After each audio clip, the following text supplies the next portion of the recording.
আপনারা এখানে দেখতে পাচ্ছেন গরুর গলার কাছে 4টি অংশ থাকে।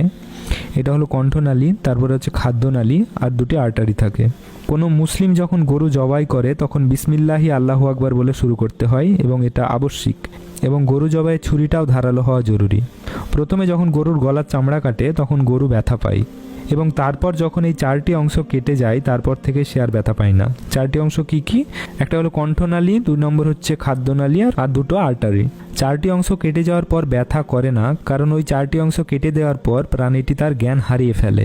কারণ ওই ভেনগুলি কেটে দেওয়ার পর অনেক পরিমাণ রক্ত বের হয়, এবং রক্ত বের হওয়ার জন্য তার রক্তচাপের অনেক পরিবর্তন হয়, কিন্তু সেন্ট্রাল কর্ড অক্ষত অবস্থায় থাকে, তাই তার নার্ভাস সিস্টেম অ্যাক্টিভ থাকে।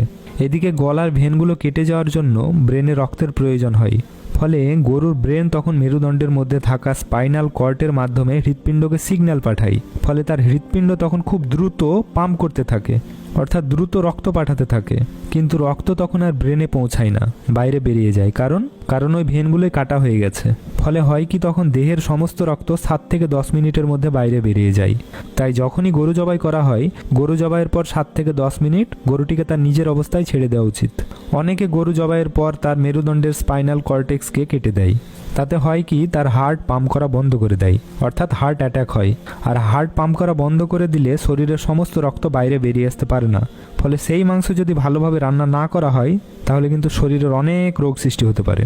তাই সাবধান এবং সতর্ক থাকবেন, ইসলামিক পদ্ধতিতে সঠিকভাবে গরুকে জবাই করবেন।